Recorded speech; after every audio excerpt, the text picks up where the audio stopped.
Hello, good afternoon, and a very warm welcome to you all.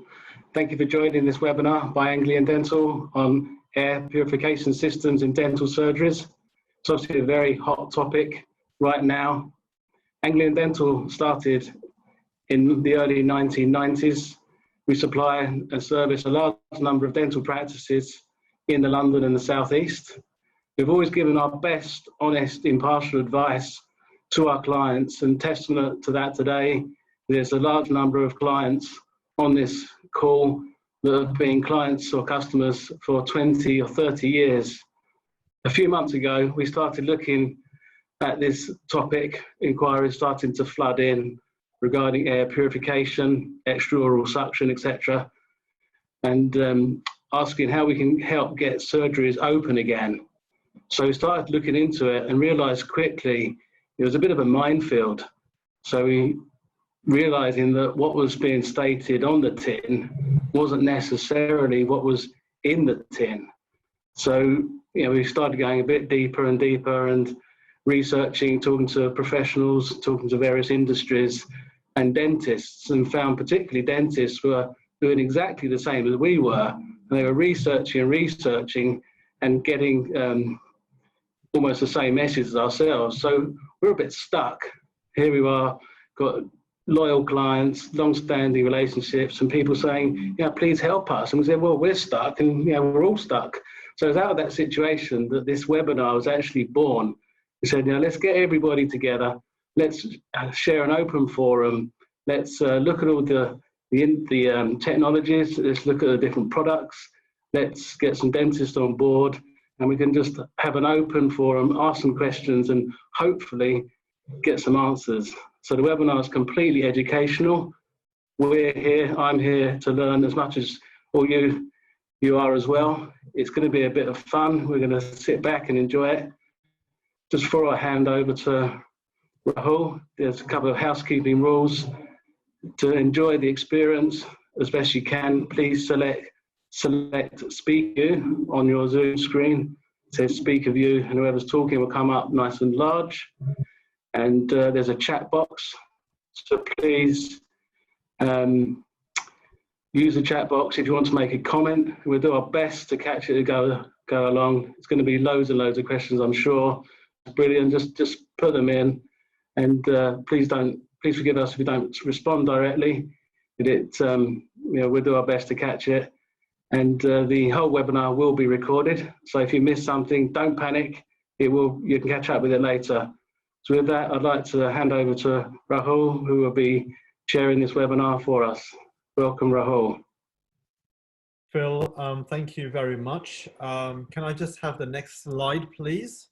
So this webinar wouldn't have been possible without the help of so many people.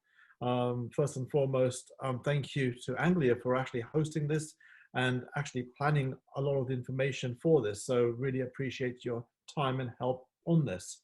And also thank you to Andrew, who spent a lot of time in helping research about all these various types of air filtration units that are available on the market. But last and not the least, all the actual suppliers of the various air filtration units that exist. So on Sunday, we heard about a pathway by Boris Johnson of coming out of lockdown, although we don't have any timelines. And as such, dentists want to create a safe pathway to go back to work for themselves, their patients, and their team. This includes a change in the patient journey, in the visit, change of the treatment rooms, the reception, and other areas, and the use of certain and specific PPE. One entity that has come into the foray of this consideration is the use of air filtration units.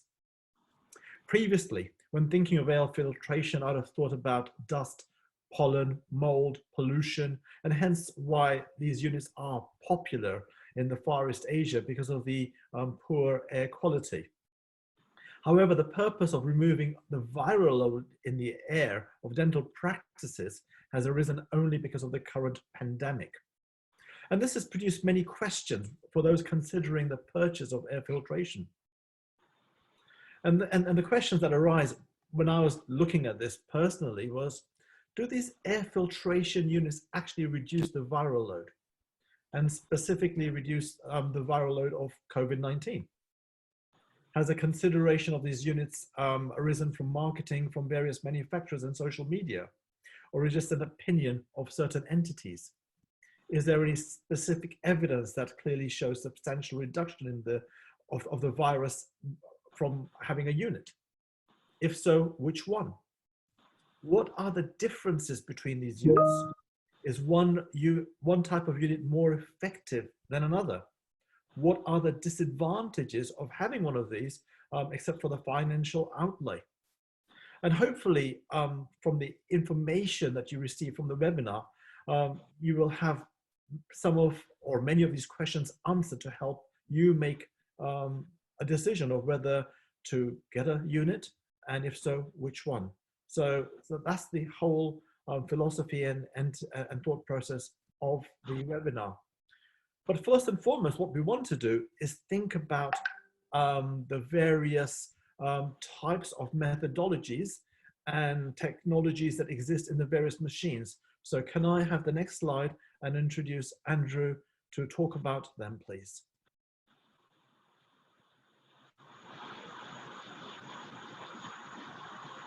Andy? Thanks, Rahul. So and the next slide, sorry. On this particular topic, what we thought we'd do, obviously in the recent weeks to months, many of us will have done our own levels of due diligence into the definition of air purification when it comes to our dental applications. And it can sometimes be quite confusing, can be quite difficult to get through aspects of this particular avenue of science that we don't necessarily know about. So what we thought we'd do is just start by breaking down the definitions of some of the different techniques of air filtration systems that are on the market. If I could go to the next slide, please. Thank you. And very briefly, what we're going to be talking about is these three groups of filtration systems, and then the fact that they can be combined in any form, as you'll see. We'll then move on to the fact that individual speakers will be able to talk about their particular product in a succinct and short period of time, so that we can get a balanced view on all of these products and how they present themselves to be in respect to dental applications in particular. Next slide, please. So we'll start with the first type of filtration system, which is air ionization or plasma. Now, effectively, these systems rely upon oxygen ions that basically break down particles. Originally, it was thought that these charges that are created in positive and negative ions could then attract groups of whatever particle was building up and then sort of destroy them in that way. Now, that is the case, and what we've found by doing a little bit of searching is that actually there is some data to suggest that these can actually attract the smallest particles. So when it comes to the complexities of COVID-19 as an example, where the particle size is particularly small, something in the region of about 0.12 microns, it's seen that plasma-based or air ionization-based systems would have a good or reliable or a more reliable methodology by which these particular virus particles would be killed off. Now, as the ion density increases, the air quality also increases. So there are a few things that we need to look at in terms of the variability of these products. And also with the fact that these are providing the air with a charge, we have to also look at the potential for ozone production and the effects that that then has upon the dental environment that we're working in for 8+ hours of the day. So that will be an interesting conversation to then have and debate upon. Next slide, please. So the next aspect of this, if we could move on, please, is the more common HEPA filtration, which is effectively a high efficiency particulate air filter. Now, this is the more common modality of air filters, both commercially and for home use. And you'll read in the literature on a lot of the occasions that these filters measure through at 99.95 to 97% filtration of particles that are equal to 0.3 of a micron. Now, as I've just mentioned, the complexity or the difficulty with that is that COVID-19 is a particle size that is much smaller than that. And so that then presents to us a slight limitation. However, I might also add that the European test standards of these machines is known as EN 1822. And when you read that document and go through some of the science that's based around that, there is an operating efficiency that means there is filtration at their level taking place, albeit the filtration efficiency is set to about 65 to 70%. So it does in fact have a positive effect. Now, it's arguable that that positive effect will be limited to a certain percentage based upon the size of the filter, the rate of the airflow through it, and the amount of material already clogged in the filter. So again, this is the more standard methodology of filtration, but again, proves to be a good point of discussion. Please move on. And the third more common modality of filtration is the UVC methodology, which in a dental application relies upon the existence of a lamp or a light that can be treated with a particular coating over it that will effectively, again, form a charge that will then denature the particles, including that of viruses. Again, this has been in operation as a form of disinfection for a number of years. So the technology isn't necessarily brand new, as you'll hear from some of our speakers today, although it must be applied to a dental scenario. And with that in mind, what we have to look at are some of the possible variables that occur with UVC, such as the lamp size, the direction of the lamp, and the efficiency measurement over a period of time. So these are some of the things that we were looking at as a point of variables that will be more, would be interested in finding out what the manufacturers have to say about these types of products. So with that, we'll move on to the next slide and I'll hand over back to Rahul.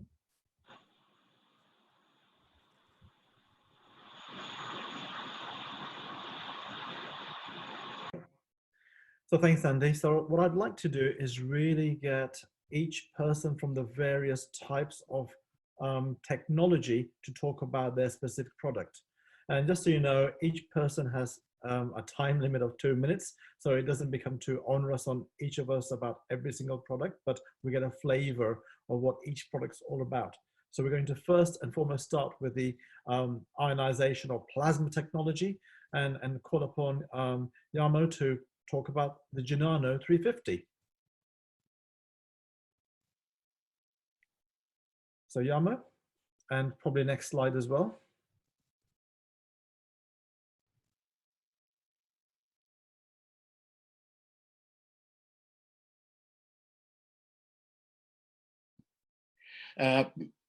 Established more than 20 years ago based on the technology development there and commercialized. Currently in more than 20 countries and mainly used in the beginning in the healthcare critical premises. It's been expanding during the last couple of years, but also more and more to, first of all, to laboratory clean rooms, then to schools, kindergarten, classrooms, and then even to normal offices to look after the health and safety of the staff. Technology is purely ionization, and that's been proven to kill everything and viruses, and we have quite a nice recognition and reference point there. So that is and the mobility. They are all mobile. These yellow, gray, and blue ones there, light blue ones there, are 17 kilos and about 90 centimeters, 900 millimeters height units, which can be then easily located even in a smaller rooms, like, for instance, dental surgeries. So that's in a nutshell. Then for you mentioned the ozone, I think in the beginning. So yes, that's one of the things which is a kind of a side effect of that. Our units have a carbon plate on top of the unit. So once the ionization has killed all the particles, including viruses, bacteria, nano-sized ones, then the air is blown through the carbon plate, which is taking the VOCs, gases, and even the ozone smell. So it means that that's the technology. They are quiet, 42 decibel on average, say, in the corner, 70 watts power consumption, and they can clean the air to the ISO 6 level, and in the certificate level it happened in about 13 minutes. So they are really fast as well. So that's one solution, and we are happy to take, or I'm happy to take, any questions later on. Thank you, Jarmo. Thank you for that. So thank you for keeping within the 2 minutes as well. And thank you for explaining about the ozone. So we next want to keep on with the ionization plasma technology and talk about the Woodpecker Q3, or also known as the AirDog. And if I could call upon Fraser to talk about the AirDog, please. So this machine we're demoing here is called the Woodpecker Q3, sometimes known as the AirDog X5, same machine. Machine built in China. It takes the air through the grills on all four sides at the bottom here, sucks it in at that point, and takes it through a process inside the unit before sending the air out through the big grill on the top here. So it doesn't have any HEPA filtration. It takes it through a fine mesh at the start, then runs it through this item here, which generates electrodes, which are then captured by the collection chamber here as part of an ionisation process. So this machine is a process that filters using ionisation.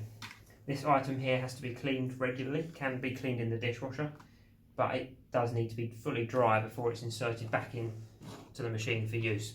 Finally, the air passes through a carbon filter here before being taken through the fan and out through the top of the machine there. So you can use an app to control the device, but there is also a remote control here. One point to note is the remote does have to be very close to the machine at this point around here in order for it to work. It has 4 different fan speeds. On fan speed 4 it runs at 340 meters cubed per hour. At a test of 240 meters cubed per hour speed, the unit is about 70 decibels in noise comparative to the ones that we've already demoed. It's a very neat unit. It's floor standing and it costs around £800 plus VAT. It's currently on a 6-week lead time. And that completes the demonstration of the Woodpecker Q3, sometimes known as the AirDog X5. Thank you very much for that video demonstration of that. We're going to move on to the next technology, which is the most commonly used technology, not as an individual unit, but in its outright form, that's using the HEPA. And we have another video, I believe, from Murray showing how the IQAir works.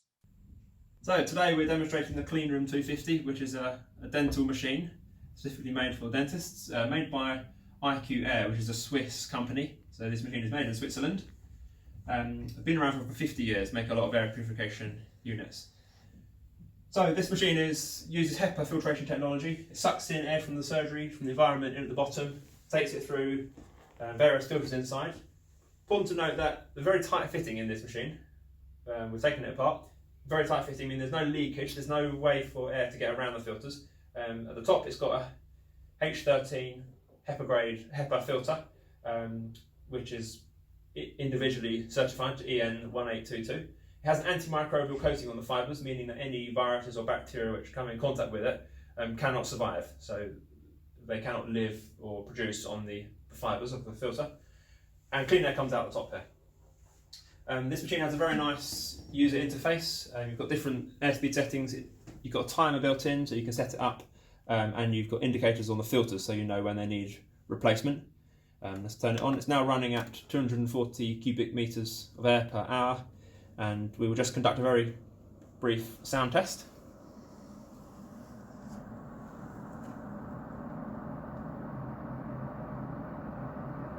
So that's giving us a reading of approximately 60 decibels.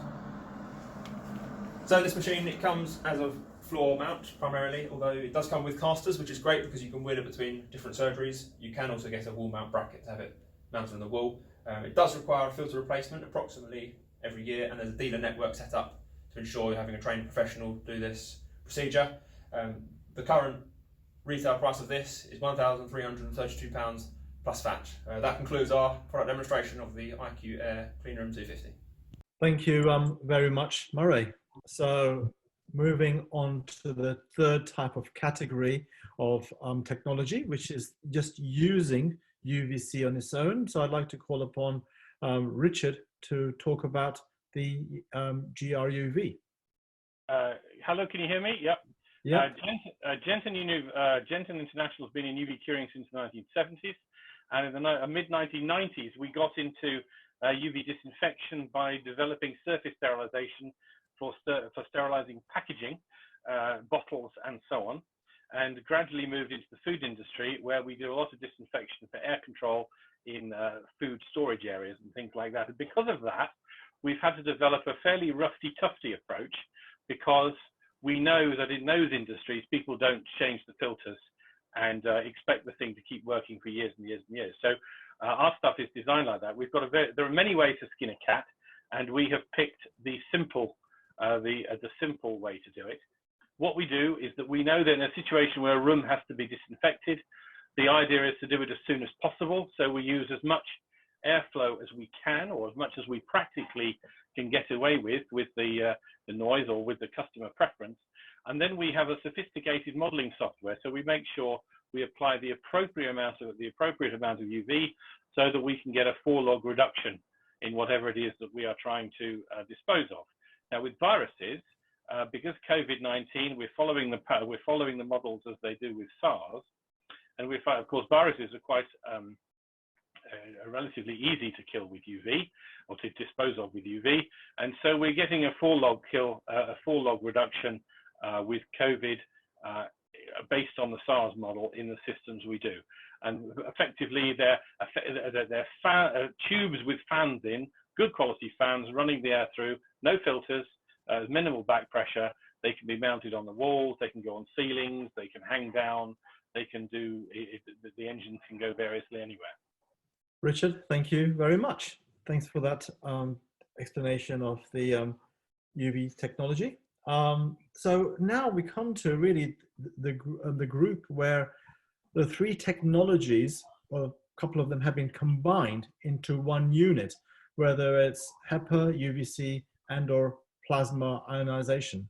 So can I have Connor from Radic8 Dental talk about the DentAir, please? Fantastic. So I brought with me the DentAir. I'm going to do a live demonstration. We actually have one of the units here.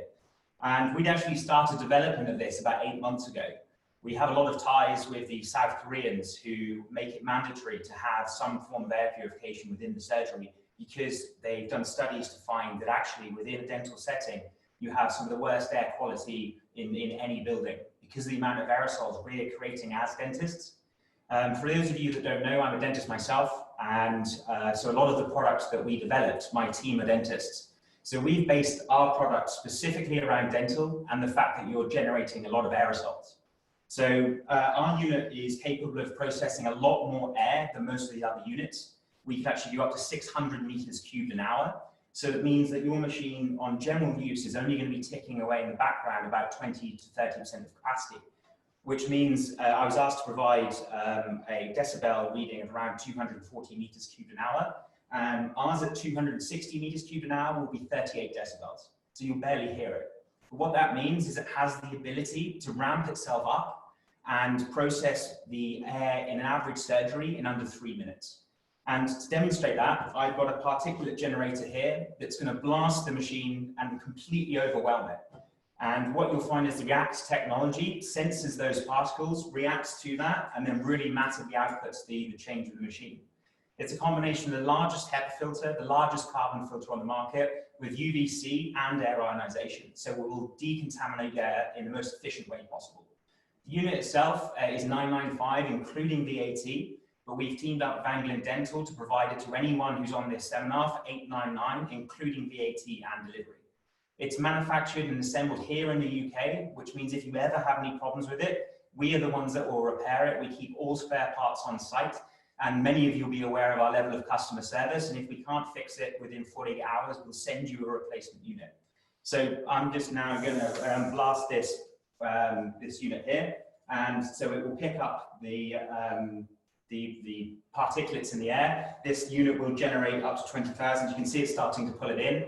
And then if I completely hit it with the air, you can see it's completely sucking it into the unit, and nothing is coming out of the top. This is generating about 20,000 parts per million, and the unit is dealing with it very quickly. And what you'll notice is the machine itself will detect those particles and adjust the machine accordingly. So you can hear it starting to pick off. Our test report actually says it will produce 685 cubic meters of air through the unit per hour, and it'll process that to remove it completely from the air. And that's me done, really. I'm just going to keep hitting this with more particles. Connor, thank you very much. So we have another demonstration via a video of another combined unit, which is the Radic8. So Fraser, would you mind showing a video of that, please? Okay, so here we have the Radic8 Virus Killer VK401 unit. It's quite a clean looking white unit, good size. It's made in South Korea, and this is currently on a 4 to 6 week lead time, priced around £1,200 plus VAT. Uses several different air filtration technologies, takes the air in around this front intake grill here, and then straight through a filtration process in this cage here, through a basic pre-filter which can be cleaned out, and then through a small HEPA filter. So they sit in this cage here. Components that need to be changed on a regular basis. Cage stops in the front there, slightly loose fitting.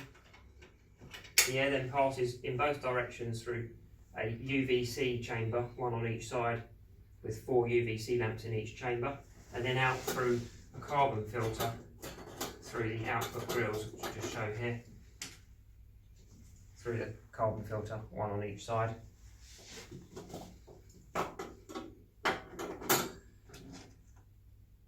The unit is a wall mounted unit, so that needs to be bought. Bear that in mind. You need a power supply near where it's going to mount on the wall. Then we turn the unit on the front here. It's got 3 different fan speeds. It's currently running on fan speed 3, which is about 240 meters cubed per hour. And we're just going to do a sound level check at that speed.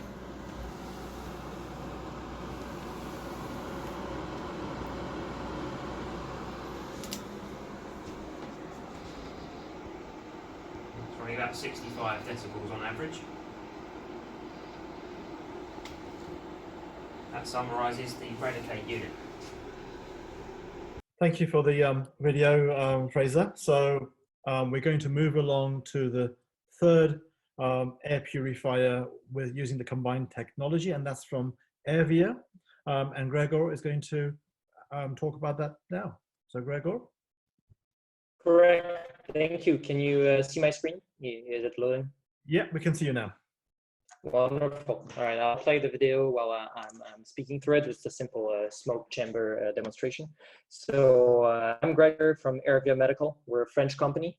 We make all-in-one machines that combine all the filtration technologies we covered so far: HEPA, ionisation, UVC, as well as activated carbon filters and photocatalysis. Our mission, we've been around for 5 years now, is to tackle all sources of air pollution, germs, of course, but many other particles as well. So such as aerosols, chemical pollutions, irritants, allergens, really air quality in a general sense.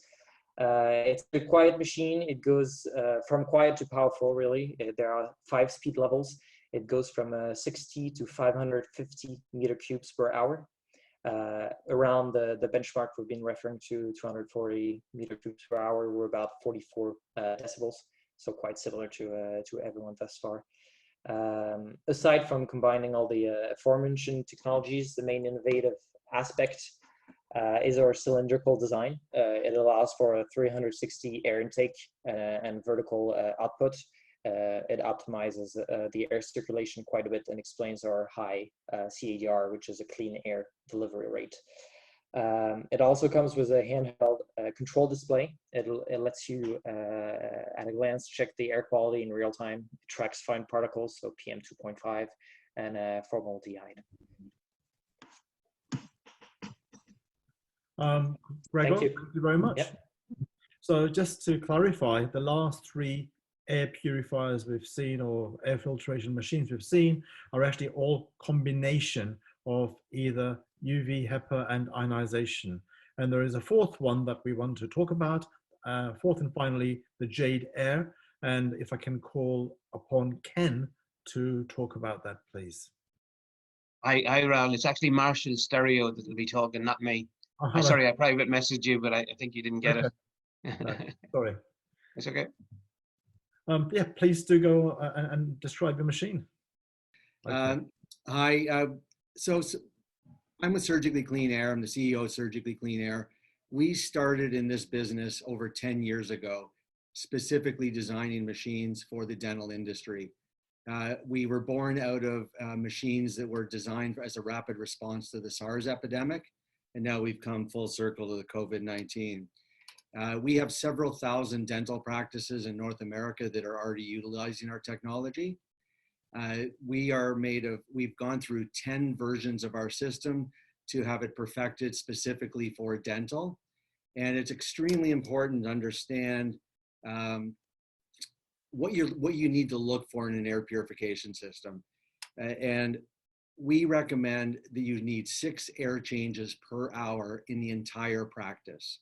And you need to do that at less than 50 decibels. And that's extremely important because anything over 50 decibels over an 8-hour period is irritating to the ear, and eventually you're going to turn it down, and then you're not moving the right amount of air. So typically 1 Jade at the foot of every dental chair in a practice will get you 6 air changes per hour on a speed that is 50 decibels or less.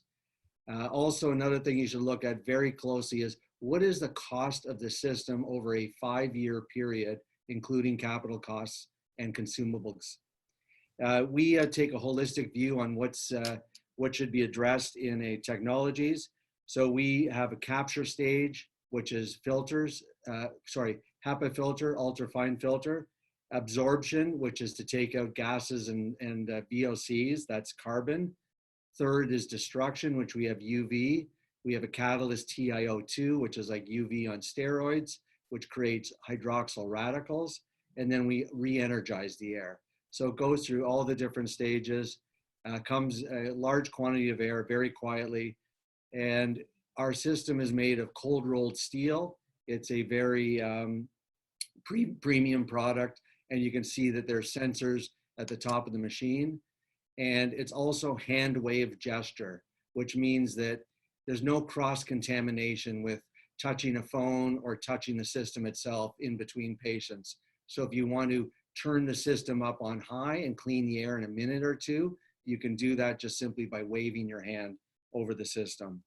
And I just wanted to summarize that very quickly. Again, always look for the 4 pillars of air purification. I'm going to repeat them very quickly. Does it have robust technologies? Secondly, does it move a lot of air? Third, does it do it quietly? And fourth, what is the capital cost over a 5-year period, including consumables? Cost per cubic meter of air cleaned. Okay, thank you very much, Murray. So thank you for Marshall for coming over to do a conversation regarding the Jade. What I want to now do is just slightly different to what was planned. Was actually there are a lot of questions on the cost aspects, the noise aspects, and some levels of information. So can I actually go directly to the comparison grid, and so people can see that, if that's okay. So the comparison grid is giving us an indication of the type of technology, the size of the HEPA, which is important when you're comparing what sizes different air filtration units have. the power of the UV lamp within each unit, the flow rate, and that's important because it gives an idea of what type of room sizes those units would be applicable for, and if used in a smaller room, the number of air changes that will allow. The noise levels, and of course the actual costs. So I believe you will have this information at hand in some way, but I wanted to just answer several questions all in one go with this product matrix for everyone, if that's okay. So we do want to move to questions and answers, but I think there are a couple of videos which are quite interesting to see. So hello all. Today we're wanting to run some tests on 3 well-known air purification units. We're getting a lot of questions from our customers as to which machine they should buy. So here we have a Woodpecker Q3. We have a Radic8 virus killer VK401. And lastly we have an IQAir Cleanroom 250. So the test I'll be doing today will be using an airborne particle counter. So this would be measuring particles in the air. So test the efficiency of each machine here. There's a lot of claims being made. Whilst this test doesn't test for everything, some of these machines will claim to kill these viruses, claim to kill particles, but this will give a fair, independent verification test as to the efficiency of its filtration systems in each machine. So I'll go ahead and turn this unit on, wait for it to start up. So currently in this room, we've got approximately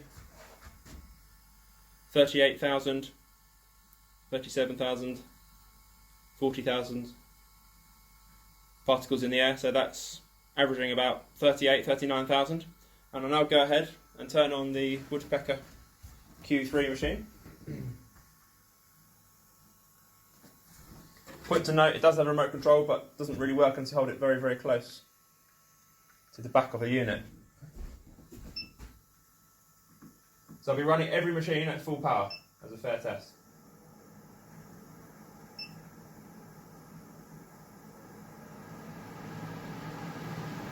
There we go, it's full power. It's quite a noisy machine. Now if I put the reader up to the grill, you can see that drop there.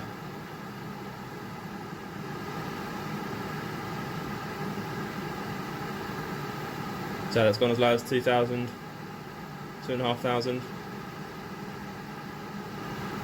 So you can see there, reduction from approximately 38,000 down to 2,000. Next up, the virus killer, and again, the general air is reading 37,000. So we'll go ahead and turn this virus killer on. It's on its highest fan setting, which is number 3. And we'll now put this reader on the output grill.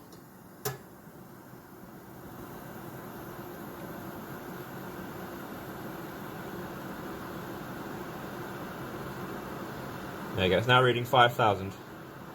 So it's gone from about 38,000 down to 5,000.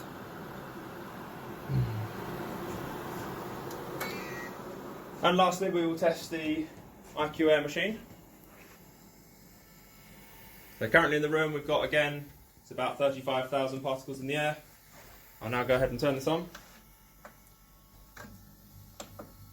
It's on speed 5, which is its high setting, 310 cubic meters of air per hour. I'll now put it on the output of the machine.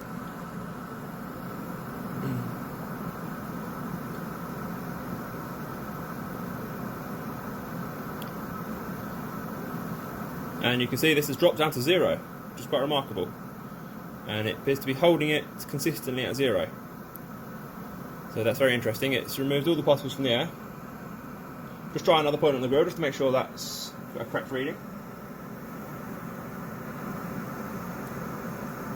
And there we go, it's dropped again down to 0. So that concludes our simple test for today, testing for airborne particles. It's very important that manufacturers are making very significant claims, a lot of them, so it's important to verify these. So before you buy, it's worth getting them independently tested. I hope that was useful. Thank you very much, Fraser. So you get an indication of the importance of measuring the particle before the intake, and then what happens into the particle levels on the output as well. And it gives you an idea or an inclination of the efficiency of the machines for that particular particle size. So we're going to go through several questions that we're going to give to several of the companies, and it may be better perhaps that you all unmute yourself so it's easier to go through the questions. And then Andy will start off with the first question. Thanks, Rahul. So the first question that we had is, can you confirm the total size, i.e. not the surface area, of your HEPA filter? And obviously that's applicable to those with a HEPA filter. So if we could put that out to, if I can just see the list. So IQ first, Murray. Shall I answer that? In regard to, I'm not familiar with it. I would say what you want to know is the surface area of the HEPA filter. And I think any decent manufacturer who has a HEPA filter fitted in a unit should be able to give you the overall surface area of the HEPA filter. Because it's a pleated filter, so it has a structure where you want to see how big is it when it's stretched out overall, because it gives you a good indication for filter life and for the overall quality of the filter itself. And for the IQAir unit, it's as you can see in the slide, the HEPA filter is 5.5 square meters. Can you hear me? This is Marshall. Oh yeah. Hey, Marshall. Thank you. Hey, I agree with Christian. You have to measure via surface area. Ours is 51,000 square centimeters, our HEPA filter. Okay. Okay. Thank you for that, Marshall. Carl, do you want to come in there? 51,000 square centimeters. What is that in square meters? 5.1. 5.1 square meters. Okay. So, okay. Rahul, anyone left? Yeah, that's me. So ours is here, and it's 6.7 square meters. And Airvia. So Gregor, do you have? Absolutely. So we're 4.3 square meters, and it looks a lot like a Brian Dental's one. So it's a cylinder with 5 filtration layers, one of which is a HEPA H13 filter. Okay. Okay. So the next question is really to Genano, and really regarding the thoughts of plasma-based purifiers and the creation of ozones and free radicals in the air. And I think you've somewhat spoken about that regarding the carbon filter taking care of that. So just to recap on that, if that's correct.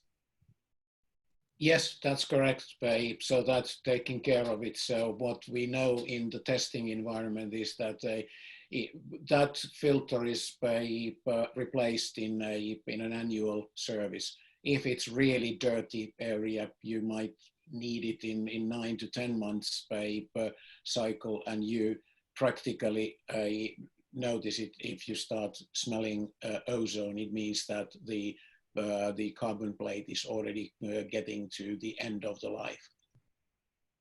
Okay, thank you. Andy. So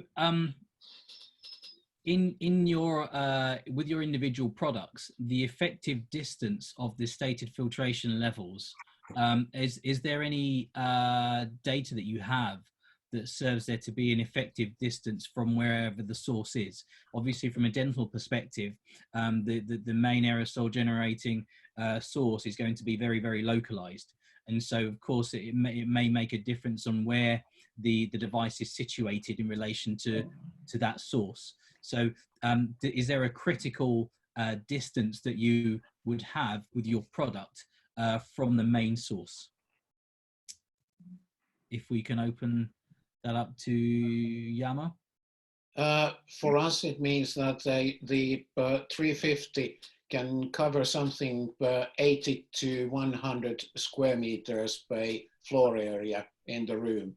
And it means that then where the unit itself is in that room depends on the airflow, incoming, outgoing airflow, that you will be then in the most efficient location. But it can cover up to 100 square meter by room. But I suppose in specificity to, it may well be able to cover a certain square footage within the room, but in terms of picking up that particular aerosol, surely there would be a difference between where it sits perhaps on the floor next to a patient or on the wall, rather than in a corner of a room. That is one, yeah, that is absolutely, yeah. In addition to the incoming, outgoing airflow points, also then that where is the source of the worst contamination? It depends on that as well. But whatever comes out in the aerosols and whatever particles, they anyway start flying with the airflow in the room. So when you clean that air, it is just coming. But yes, it's always always decided together with the user where it is best located, and it can be wall mounted, by the way, just adding to the matrix that we have an opportunity to put it on the wall as well. Thank you. Christian, would you be able to offer a comment? Yeah, I think obviously the best place to capture something like this is as close at source as possible. And that's why with the IQAir unit, you can use something called an IQAir FlexVac, which is an at source capture kit to capture all the contamination as close as possible. And then it gets completely filtered out in the unit. And with that, you get the best results. You can run the unit on a lower setting, and you can use it in larger environments, and you nevertheless achieve the best results for that. Okay, thank you. Gregor, would you like to pass comment on that, please? Absolutely, Christian couldn't be more right. We get the question very regularly. The temptation is high to consider air purifiers similar to extractor hood. That's not what they are. So IQAir seems to have some sort of adapter. That's wonderful. But it's not a machine meant to be right next or at the level of the mouth of the patient. If you want real-time protection with our units, it's a 5-meter radius. Obviously, outside of that, we will purify the air, but we can't protect you from droplets, which tend to fall down to the floor within 1 minute. Aerosol is something else that tend to stay in the air for longer, but the droplets, which are larger, they tend to fall down on surfaces, whether it's the floor or the partition, within a minute. So if you want to have real-time protection, it's that 5-meter radius. Thank you. Connor, could you offer a comment? Connor, hi. You're muted.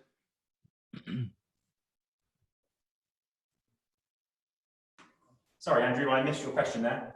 Yes, sorry, I just wondered if you could offer a comment based upon the relevance of the distance of the unit in relation to the source of the AGP.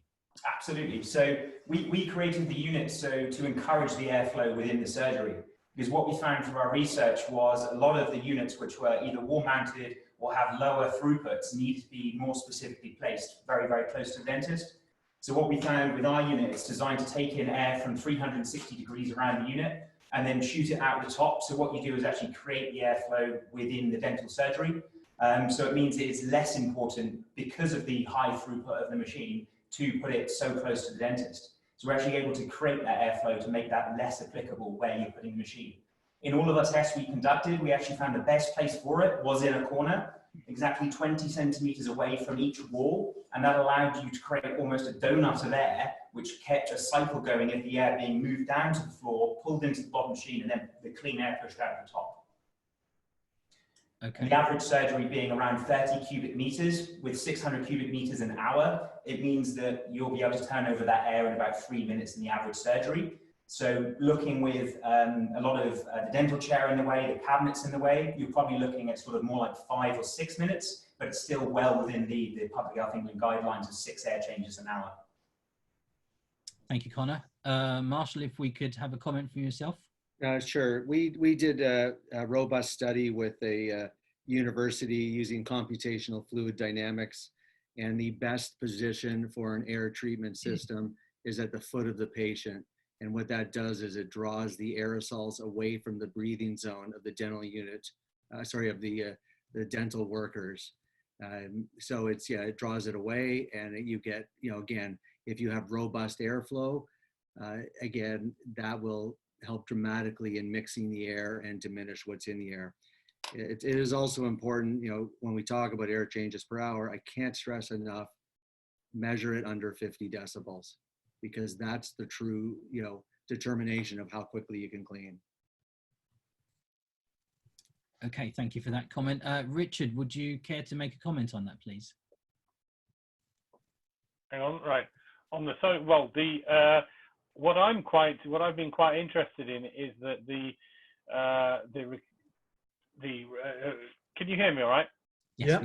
Yeah, referring to the 6 air changes an hour, we haven't been, the system that we have created will not change at 6. The most we can do in a 60-meter room at the moment is about 2 air changes an hour, and that was the basis that we were working on. Within 2 air changes an hour, we can, we're not trying to catch any of the particulates. We're simply trying to disinfect what's going through the system. Of course, we can run at a higher airflow. That's not really a problem, and we can put more UV in to do it. The 2 air changes are now, because we were looking at the half-life of COVID. There's a lot of research coming in from the States over the half-life and the degradation of COVID over 3 or 4 hours.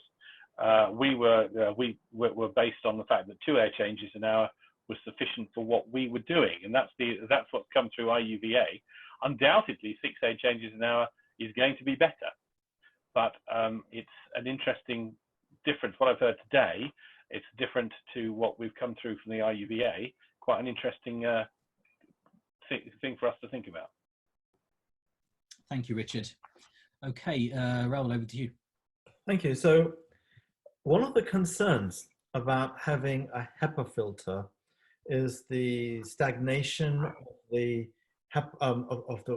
virus or bacteria on the HEPA filter, and of course of the COVID-19. So how long does COVID-19 last on the HEPA filter once you capture it? And is there a risk of filter colonization? So to Christian. I just wanted to say, in regard to what you said in the beginning about HEPA, you said it's a common technology to use. I don't think that's correct at all. I think there are a lot of air purifiers that claim to use HEPA filtration. They really don't, because a proper leakage-free HEPA filtration is going to give you the performance you saw in the video, where you have a guaranteed filtration efficiency that is so extremely high. So I think there might be a couple of other misunderstandings that we heard about HEPA in the beginning. Regarding the colonization, I haven't seen any studies that say that would be a concern. But the IQAir Clean Room series, the IQAir Clean Room 250, is designed for infection control. We supply it to the NHS here in the UK, and it's used in the most sensitive environments around the world. And the filters are antimicrobially coated to destroy and to render viruses non-viable when they get into the filter. The other issue that I think is important to consider is that a lot of the units we've seen, they had quite simple pre-filters that need to be taken out and cleaned. You saw it in the Radic8, you saw it in a couple in the AirDoc, and a couple of other units. So those pre-filters need to come out and they need to be cleaned. And that's something you don't really want to do, especially if you're working in a sensitive environment. So the filters in the unit of the IQAir, they're designed for extra long filter life, so that you have about a year for the pre-filter under average usage, and 3 years for the HEPA filter under average kind of use. So when it's time to change the filters, obviously you want to do that in the correct way, and you want to do it in the right way, and there's a procedure for it. And if you have that done and you have that serviced, it's not going to be an issue at all. Okay, thank you, Christian. Thank you. Christian, a quick question here, Gregor from Airvia. You mentioned the coding. Might I know what coding you use in your machine? It's an antimicrobial coating that's built into the fiberglass media of the filter itself. Sure. Do you know what the coating is made of? I was just curious. I don't know. I need to get back to you on that. Okay, no problem. We do use lysozyme. I don't know if you use a similar technology. We coat our pre-HEPA filter, so bamboo fiber with it. But to give a more general answer, I've seen the only data I've seen as far as virus killing is on UVC. I cannot speak to what you mentioned, Christian. And there's been a few recent studies that set a pretty specific irradiance level as far as UVC is concerned. It's 67 joules per square meter. So it all depends how quickly it will be inactivated, and your HEPA filter all depends on the power of the UV lamp. But the point is that the HEPA filter is supposed to capture it, remove it from the air. And then whether it takes 10 seconds or 3 minutes is a little relevance once it's removed from the air. Okay, so the issue was that once it's captured, is there a risk of colonization on that filter, Gregor? Not if you have sterilization technology. So we use lysozyme, so that's the coating we use. Maybe IQAir uses something similar, who knows? And we also use a UV lamp, which irradiates the filter. So the virus are killed in time in a second step. First you capture them, then you inactivate them. Okay, so just on that topic of UV light killing the virus on the filter, I have a question. I'll do it in the easiest way I can demonstrate this. You have a filter here. The virus is coming from this direction here, and the UV light is on the other end. And if the UV light goes in straight lines, how does it reach the virus on the other side? So UV light it does go through it. So it's not stopped by the first layer. We have in our case, we have a 5-layered filter. The first one being photocatalysis. HEPA is actually in the middle, and the lamp was simply sized so that the photons go all the way through the last layer. Okay, thank you. Connor, would you like to comment, please?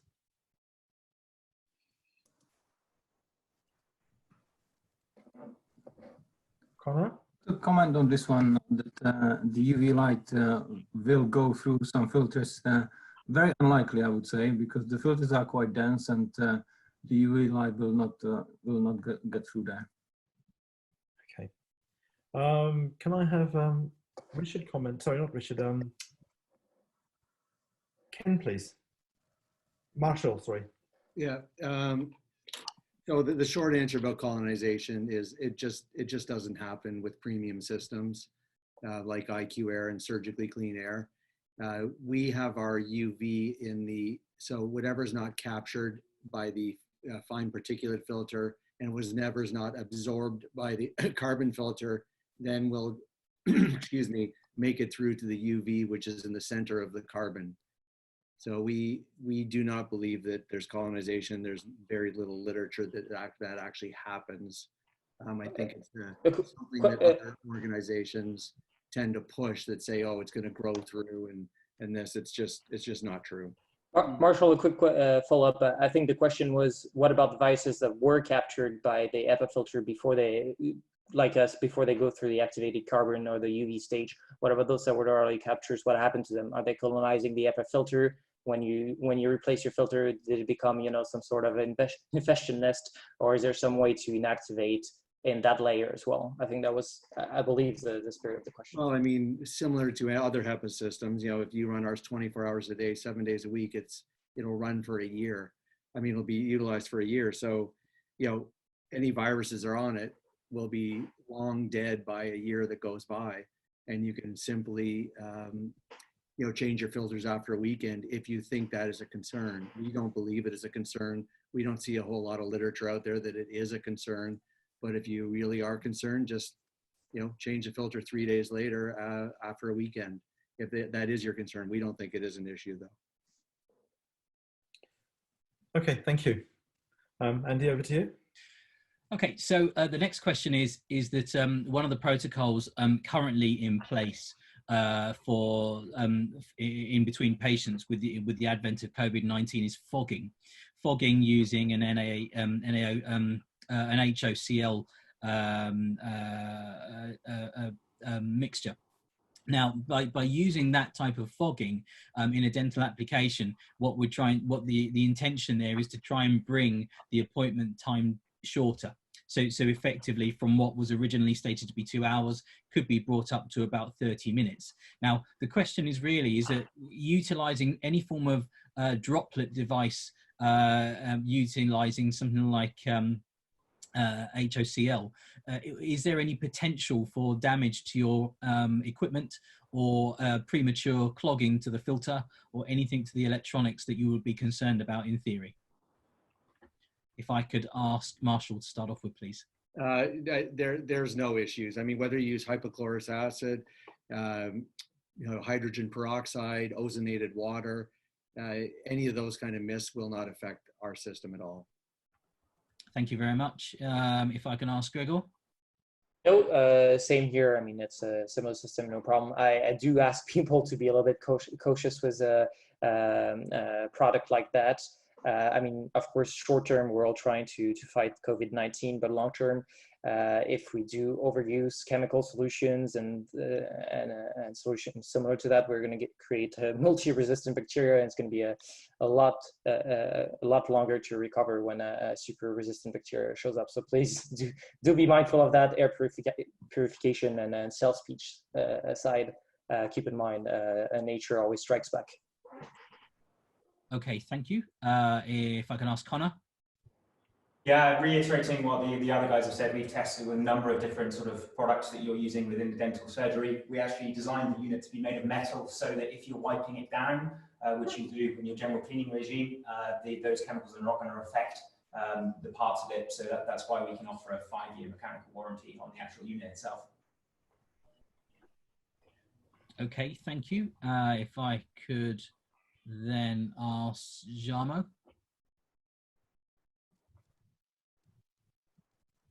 Sorry, I was muted. I didn't hear what was the question.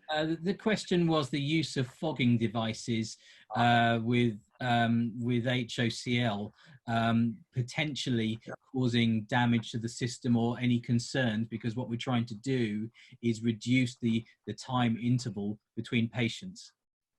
No, it doesn't have any impact, because whatever is in the air, even by sprayed, fogged, and everything, it will be cleaning it. So no, we don't have any issues with that. Okay, thank you. And I think Richard, have you any concerns regarding the ionization side of things? Sorry, the UV side of things. No. Well, the UV lamps you can of course have UV ozone generating lamps in some situations. I wouldn't recommend in this one. In any case, there's very little ionization anyway from the lamps we use, and the FEP sleeve that we put over the top of the lamp, which enables the lamp to keep clean for longer, although it does drop 10% of the UV power. It will remove, there's no risk of any ionization from that. So it's just really not a case. I was quite interested to note the fact that, I mean, I'm learning a lot today in relation to, can you explain, at the moment, the protocols are that people leave the room for a period of time between patients. Of course, that can also give quite an opportunity for direct UV irradiation of the room, which is relatively simple to do and something we haven't considered. We've been looking at the air purification, the air disinfection. Yes, I mean the idea behind fogging is obviously for surface decontamination as well as everything else. But yes, okay. Thank you very much for that comment. Rahul, over to you. I think I've messed up the order of questions, but okay, I think we can pass that. So the other question I think that's people have asked is really regarding the type of HEPA filter in some of those units, and I believe majority of them use the H13. Just to clarify if that's the case, and if it is the H13, why aren't we using the H14 or the 15? And is there something? Is there a plan to do so? So if I can start with Marshall on that, please. It's not, so ours is an H13. We've got some proprietary elements. We've independently tested it that we take out 99.998% at 0.1 microns. There's absolutely no need to go beyond that. To go beyond H13 would be for clean room status. It's really, it's complete overkill in a dental practice when you've got so many procedures and people coming and going that there's continually something being created in the air. And if you're getting 99.998% at 0.1 microns, you'll capture whatever escapes through the HEPA filter, the carbon filter, the UV. It'll be captured in the second time around, in the second air change, or the third air change, or the fourth air change, and so on and so forth. So it's anything beyond H13 is complete overkill. And what happens also is that there's a very large pressure drop when you have anything higher than H13, which means you're not going to be able to move as much air, which means you need a larger motor, which means the noise goes up. So there are trade-offs to get that 0.002 up, and it's absolutely not necessary in our opinion. Thank you, Christian. Sorry, thank you, Marshall. Connor, can I call you, please?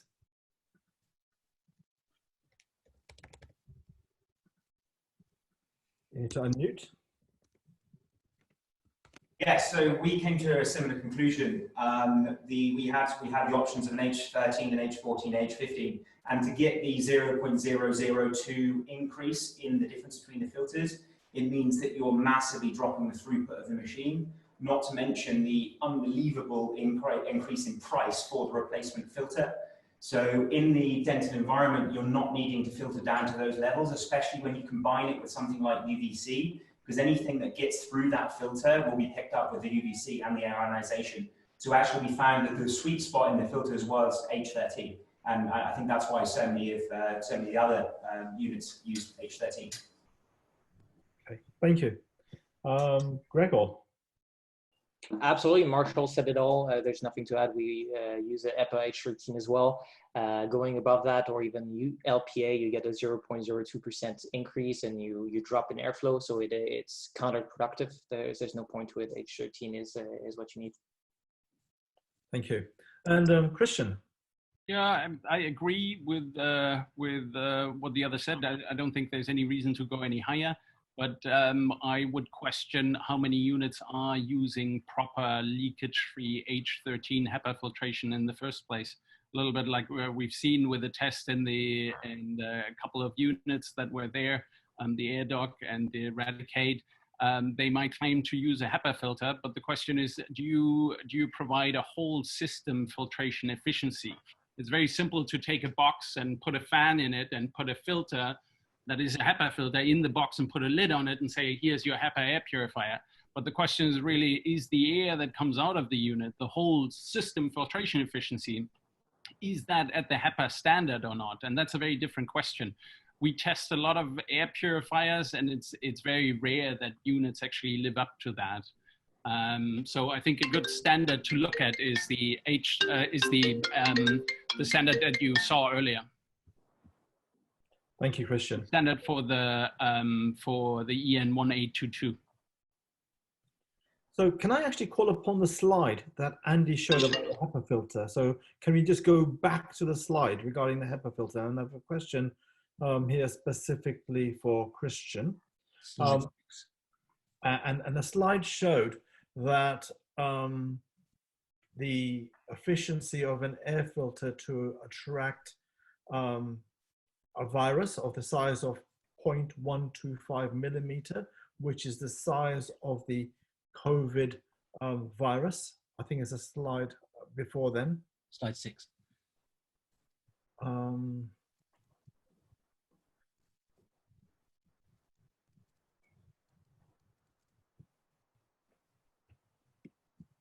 it. Perfect. So here we speak about the actual HEPA filter having a 65 to 70% efficiency of removing a virus of 0.125 micrometers, which is the COVID-19 virus. So will that be an issue for a system which is just focusing on? I just don't understand how you get to that. You measure the filtration efficiency of any given filter at 0.3 micron because it's the most penetrating particulate. It's the most difficult size to capture. So anything that's smaller or anything that's bigger is easier to capture. So a proper HEPA filter will have, if you have an H13, you have a filtration efficiency of 99.95 or 97%. And it's going to have that at the most difficult to capture particulates, and it's going to have a higher filtration efficiency for anything smaller, including viruses. So I'm not quite sure where you get the 60% from. Well, that was taken from the EN 1822, which is seen to be the European standard. So that's why it was quoted on here. Okay. If I could just carry on the discussion, because there are a few questions coming in, if that's all right with you, Rahul. Please. So there are two major things that people want to know. Obviously, with a dental application, we are looking to reduce the time interval between patients.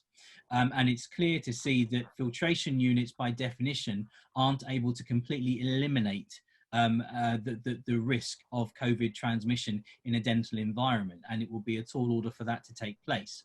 But what we are looking for is to look at some form of evidence to say, would this have the potential, or would this be able to reduce the time in between patient visits to then increase the frequency of patient attendance? In other words, getting back to some form of normality to which dentists have been used to. Is that, and of course, you know, some of you may not be from a completely dental background, some of you may be, but it would be good to hear your thoughts upon that. If we could start with you, Christian, please. Yeah, so I think, you know, you want to you want to have the proper procedures in place, but I think if you have leakage-free filtration and you achieve an effective, efficient number of air changes, or you use proper at source capturing, then that's the most effective way of doing it. Thank you. Connor?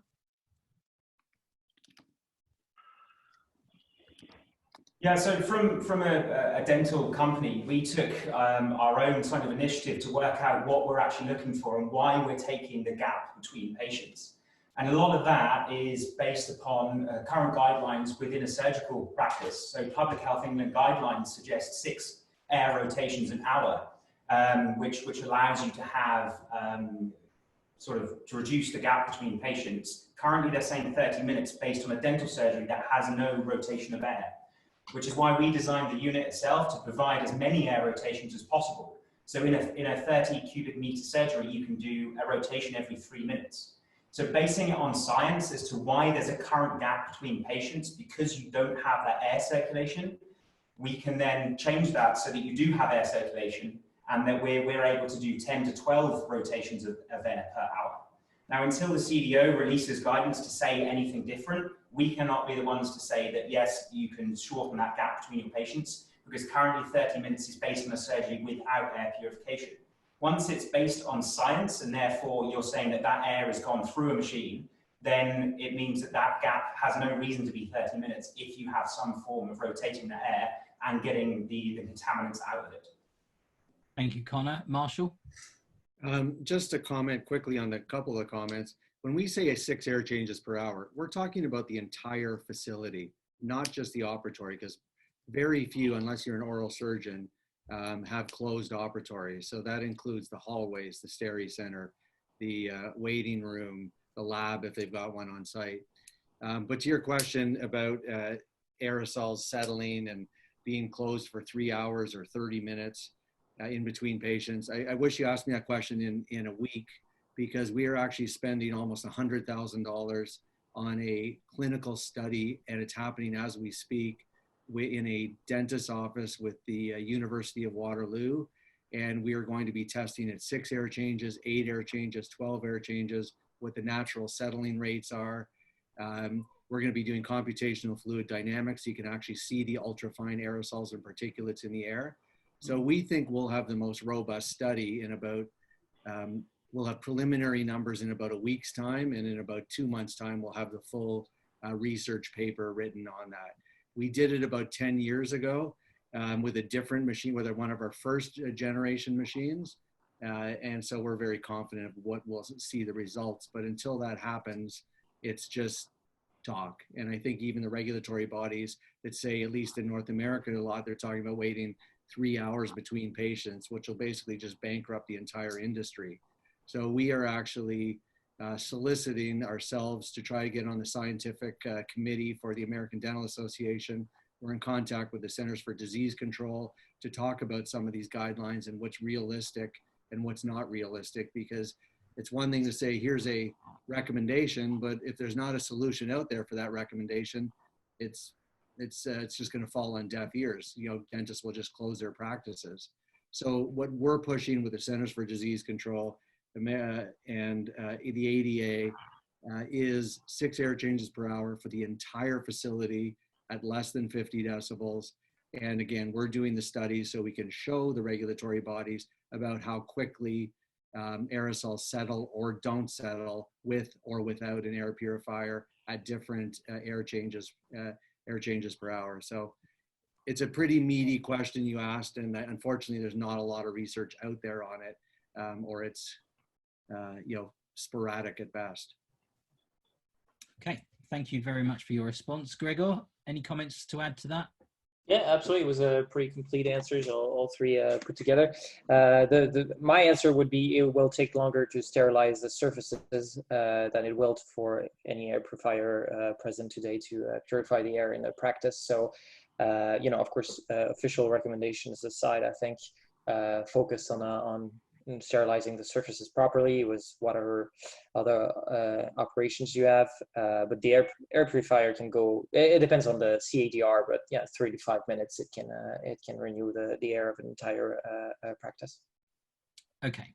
I think what we're going to do for the sake of time, we'll move on. But just to clarify that there is a general consensus that we feel that the lag time in between patients would potentially be reduced without putting your name to it. There is a potential for that. You believe that to be the case, given the air changes within that point of time. So thank you very much for that.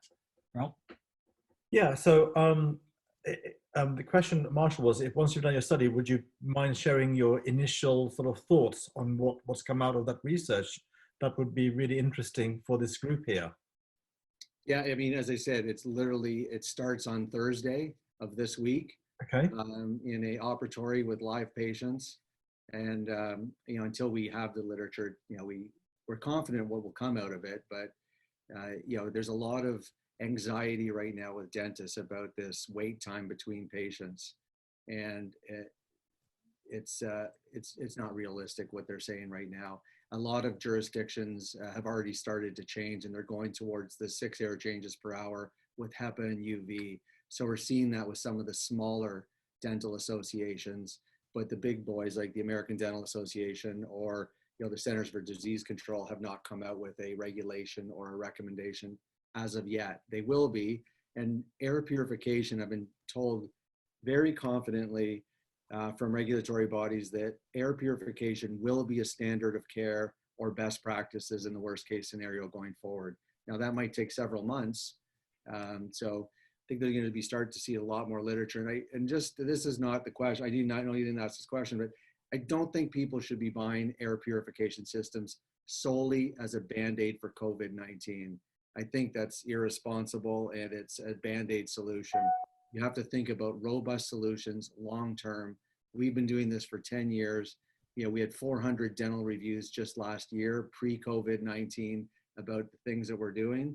So I think it's really important to think long-term and not just COVID-19, because COVID-19 will come and go, but there's always something in the air, from methyl methacrylate to monomers to mercury to other, influenza. I mean, the list goes on and on and on. COVID-19 is just one of many, many, many things that are in the air.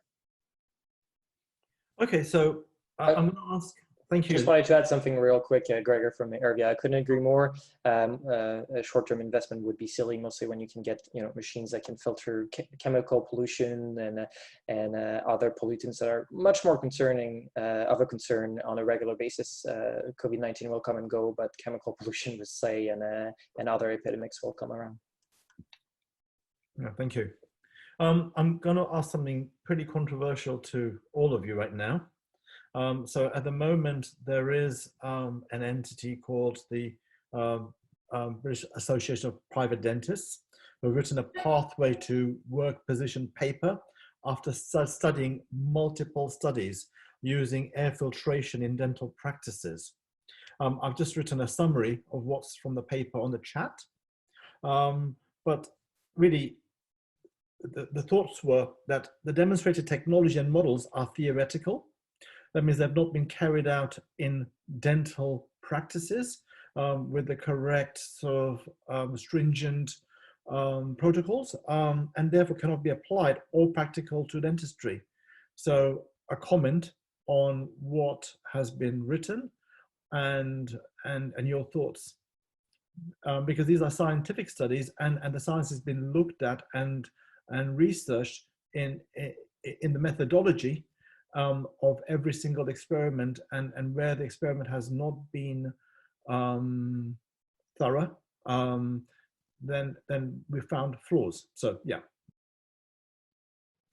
comments please from let's just go through everybody. So starting with Jarmo from Genano. Yes, but I said that where the Genano life started was in healthcare. But then when we have now moved during the last couple of years outside the hospital environment, including dentists, but also then moving to offices, to school classrooms, and we are getting them there. For instance, in a school classroom, when the teachers' sick days dropped 68% and children's sick day rate 43% after having Genano in. I think the story about the laminar airflow impact, yes, obviously that's totally different in hospital, but I think that with our units, that's not the point. It is just the purifying performance. Thank you. Christian. I would say the problem with studies like those are that it might try to put all air purifiers in one basket. And I think if you properly test them and if you properly look at them, you'll realize that, and that's one of the reasons that I guess the seminar is happening, the industry is not regulated. And because of that, I think a lot of manufacturers get away with, with claims that are not, they can't really back up. And I think studies like that, I often see it in different kind of, for different kind of settings. And the problem is to take a very blanket approach and say air purifiers work or they don't work. And I think the devil is in the detail. If you look at proper air purification, of course it works. There's absolutely no question about it. The leakage-free HEPA filtration works. Any operating theater in the NHS uses the same technology. And it very effectively takes viruses out of the air, not at 60%, but at a much, much higher rate. So I think to a certain extent, it's not rocket science. I think the dental environment is not going to be so significantly different from many other environments. We're just talking about particulate contamination in the air. And yes, there are very large amounts that are being created. But in the end, it's just a question how to best take that out. And there's a clear step and methodology for it that is, if it's done correctly, is going to be extremely effective. Okay, and going to Richard. Right. Well, I'm seeing that what they say there is absolutely no evidence is a little unfair. I think there is bucket loads of evidence that UVC breaks down the DNA in bacteria and viruses, and it has been so well modeled and so well established over 70 years that it's fairly safe to say that if it breaks down air in one situation, if it disinfects air in one situation, it will do it in another. When you develop UV systems, there are two parts to them. One is to develop the UV engine, which is to optimize the UV output for what you want to achieve.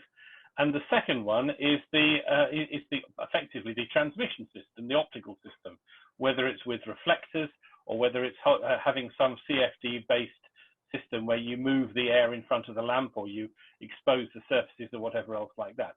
And all the data relating to that is so well established that the fact that it wasn't actually done in a dental, and it's perfectly fair to say that it wasn't, a lot of this research wasn't actually done in a dental surgery, but it's so sound, the data is so sound that it's relatively easy to extrapolate it from one to another. Now, of course, there could be a very valid point that the number of air changes or the amount of the air and the time required to get a 4-log reduction in the entire room is something that needs to be looked at. But there are other ways to apply, from UVC point of view, there are other ways to apply it. You can shut the door and you can expose all sorts of surfaces to UVC as well. It could be that, bearing in mind the high air changes of some of these other devices compared to ours, it could be that the plasma or the HEPA filter systems are appropriate for for cleaning the air more quickly than you can do with UVC. Although I'd have to look at that because it's a very strange combination. It's a very strange mismatch, if you like, on that chart between. But I'll have to learn that one. But on the other hand, it could be complementary. If people are worried about surfaces, it could be that the UV is better applied to the surfaces, and the air filtration is being applied to the air. If you're trying to reduce the amount of time that you can use between people using the room, surfaces, if you're shining a UV light directly at them, I mean, we're sterilizing, we're disinfecting N95 masks in about 25 seconds. So of course, there's a lot of maths to be done, but it could be, if the main reason for people doing this is to be able to get back in the surgery onto a different patient as soon as possible, there could be an awful lot to learn. I've learned an awful lot this afternoon, and I'll be thinking very carefully about how we can help do that. Thank you. And just carrying on with this theme, the virus is a similar size to the SARS virus, a coronavirus in a way, and the studies of combating the SARS in a clinical setting is also something which can be considered, because that's a similar type of room, but that's where there are flaws in some of the studies, and that's what we've seen in some of them. So this is just thoughts there. But I'm going to move on to Connor for his thoughts.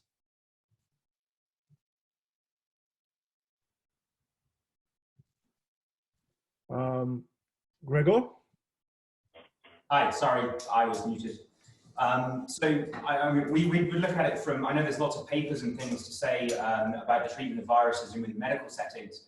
And I think the BAPD paper was based on the fact that there is a lack of evidence for dentists, and therefore saying it cannot possibly be effective. But if you actually take it from a wider point of view, so you look outside the UK, a lot of these machines are mandatory within dental practices because there are so many studies done on air quality, irregardless of COVID-19 coming around. So I think looking at it as a general improvement of health within the dental surgery after the whole COVID situation has happened, I think gives us a huge benefit anyway. So looking at other countries where this has been going on for 10, 15 years, we look at their studies rather than just saying there isn't any information available in the UK for dental. Okay, thank you. And Marshall? Yeah, I'll answer this more in general layman's terms. There's over 70,000 research papers that state if you take stuff out of the air, it will affect your health in a positive way. So that is irrefutable. There's lots and lots of evidence that is. And I'm sure many machines on this panel, including ours, if we can diminish in real world settings 80, 90% of what's going on with the procedures, you know, it's not that far a leap to say that if you diminish what's in the air by 80, 90%, then it's going to affect your health in a positive way. Now, until there's an actual clinical study on a specific machine, you know, we can't make those claims, but it's pretty clear what is happening here. And, you know, I think it might be a little bit of a stretch from that paper to say that, you know, there's nothing in dental. Well, we're doing a study right now, and we did one 10 years ago with a university showing, you know, the opposite of what they say. So they clearly didn't read our own research paper by a university. But anyhow, those are my thoughts. Thank you. Gregor, sorry. Yeah, thank you, no problem. It's a very interesting and complex question. Of course, I mean, no study is ever perfect. Every study has flaws. Same goes for the review you mentioned. I'm sure it has its own flaws. Science is never finished. It is very unfair to believe that it wouldn't work. I mean, there are thousands and thousands of studies, but it depends on the technology we're talking about. Of course, UV has been around for 70 years. I have very little doubt about real world effects of that. HEPA is heavily studied as well. We use two more technologies, which we have way less visibility on, ionization and photocatalysis. We're not as assertive as far as these technologies goes, and there's quite a bit to study there as well to say whether it works or not. Obviously, in an ideal world, we'd have a real-time, real-world condition for every single industry, every single situation, but that's not how it works. There's same with hand sanitizers. There's no good reason to think that they don't work in real-world conditions. And I'll go back to what Christian said from IQAir, that unfortunately it is a fairly unregulated market with very, very few norms, air purification. So while there's no doubt on the technologies, there does remain doubt on a specific product. He's of course mentioned repeatedly leakage, but also does the specific implementation of their technology have any downfalls or not? And it's honestly a blind spot. The implementations of the same technology, whether it's UV or even HEPA, are numerous. So there's no reason to believe it wouldn't work, but there's plenty of reasons to think small effects can impact the performance, but it will never be 0%. I have no doubt that the most air purifiers on here today have their effect. It's just how it works. Thank you all. Andy, do you want to go through any other questions that you think are more pertinent? Because I'm conscious of the time, and we've been here for 1 hour, 40 minutes. Sure. The final question, if I may, to the panel, please, is one that's regarding maintenance and warranty, please. Obviously, some of these are internationally built. Some of them are built in the UK. I'm sure your listeners would like to hear about warranties, component replacement and cost, please. If I could open that to Gregor. Sure. So the cost of a replacement filter, so I'll talk about our Pro 150. The cost is £139 once a year. It's a multi-layer filter. And it comes with the 5 layers. You just have to change it once a year. It takes less than a minute. Sorry, did you have any other question beside filter change? It was just sort of warranty and you know, sure. where we might get this fixed. Is there a lot of downtime involved, or would someone come to the sure. practice? Excellent questions. Yeah, we offer 5-year warranty, and we're based in France, so at this time we would pay for it to be shipped back to us, and would take no more than 48 to 72 hours to get you a unit repaired or an exchange unit, obviously. Thank you very much, Gregor. Marshall? Yes, our system is, there's 3 components need to be changed. One is HEPA, which is 90 pounds, carbon, which is 70 pounds, and UVC, which is 50 pounds. HEPA is once a year, carbon is twice a year, UVC is just under 1 year. It's our recommendation. Most practices in North America, the average practice has 5 of our units. We recommend that you turn all 4 off at the end of the day, keep 1 running. You'll get multiple air changes per hour by the time the practice opens again. And that way you'll get 3 times the length of filters and UV. And warranty is 1 year. The motor is rated for 15 years of continuous use. And we have over 20,000 units in the field. So we know exactly what the error rate is, what the issues are. And we're very confident that, typically anything that goes wrong with the system, it's usually because of shipping in the beginning. Okay, thank you for your comment. Connor?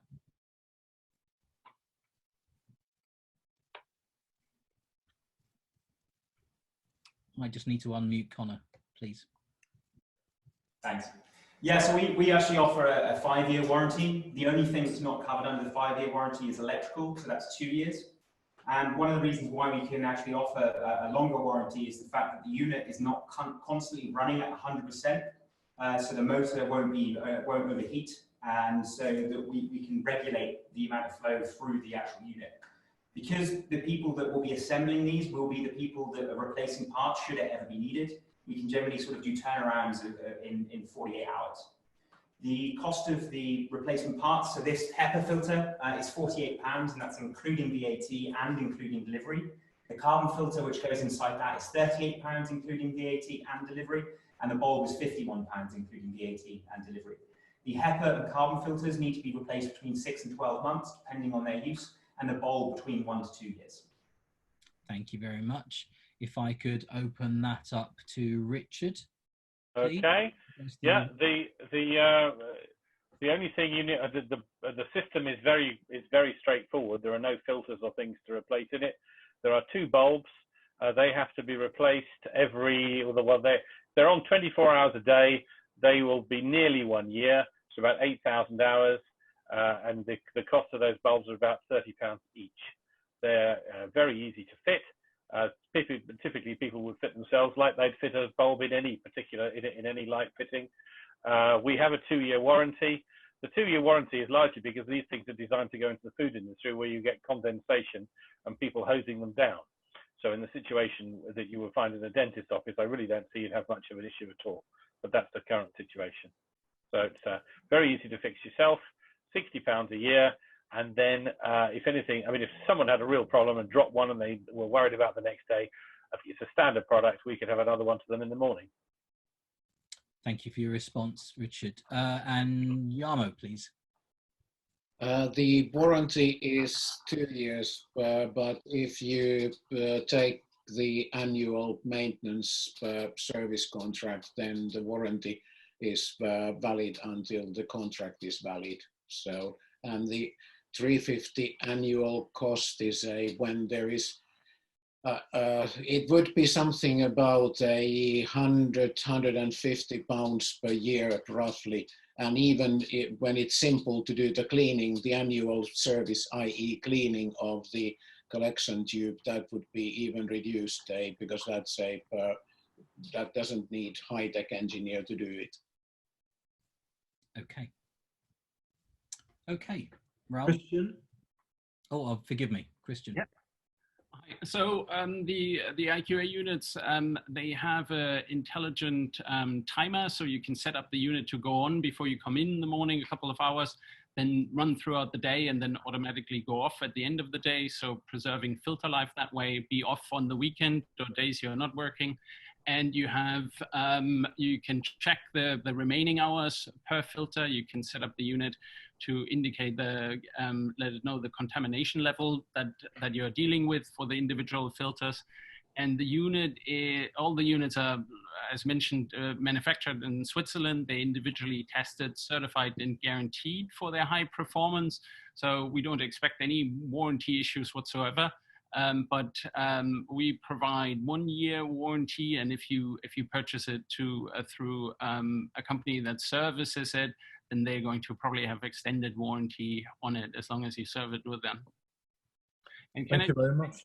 Very quickly to the previous point, there was a British study in the Journal of Hospital Infection that actually looked at MRSA contamination within patient rooms, and they showed that the clean room units had a reduction by 75 to 93% in actual patient's room. That was published in 2006. So I can send that through if that's of interest.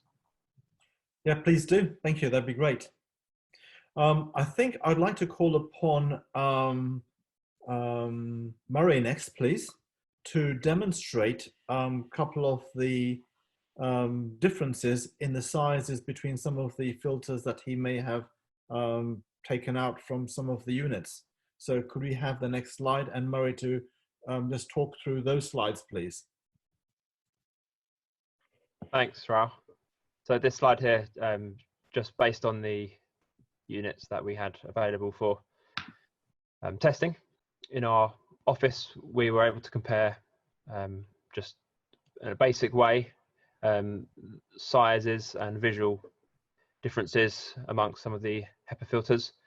This shows the HEPA filter from the Radic8 virus killer and the IQAir. There is a large difference in the size. I think the photos show that clearly. The next slide, please. This shows 3 different carbon filters. We've got one from the Woodpecker on the left, the one in the middle is the Radic8 carbon filter, and then on the right we have the one from the IQAir. This was very surprising, the differences here. It's fair to say that there's a huge variance. Couple of things we did look at in more detail, which aren't shown here. We weighed them all, which showed the significant difference in weight, which obviously relates to the surface area or the amount of charcoal in the filter. And also some of the, particularly the Woodpecker and the Radic8 ones, we were relatively transparent. We could see through them, as one of the images on the right shows, which was interesting. Anything else you wanted to say in regards to that, Rahul? No, I think that's fantastic. I think that's really insightful, really, when you take up and just see and compare different sizes and the quality of different units. So I think it's time to really close. And does Phil want to say anything before we close? Does he want to come on and say a few words? So on behalf of everyone, I'd just like to thank all of you for your time, your efforts in really being upfront, honest, in challenging questions. The questions were meant to be challenging and to push, because these are the questions that many people are thinking from whatever people have read in various literature, or whether it's chat groups. And we wanted to get this information out to people in various ways, whether it's demonstration of a comparison table, whether it's you talking through the different aspects of the unit and going through questions that may either prove or unprove the use of the units. So I just appreciate your time in delivering that. So thank you really much, Yarmo. Thank you very much, Richard. Thank you, Christian. Thank you, Connor. Thank you, Gregor, and thank you, Marshall. Appreciate your time. And Phil, I don't know if you want to say anything before we close the webinar. Yeah, well, thank you, everybody, including Rahul and Andrew. It has been incredibly interesting. The chat box has gone like traffic lights all day long. It's loads and loads of stuff information to collate and to collect, and we trust that's been beneficial for everyone who's joined. And thank you, and have a very great evening. Just to say, we will be sending out a link to this recording and some literature on an email afterwards. Just lots of people have been asking where it will be found, so that will be available. Okay, so thank you all for attending as well. Hope you find this insightful, and hope it's given you some direction of what to choose and what not to choose, and if you want to choose anything. So if thinking of air filtration. So thank you all, and have a lovely evening.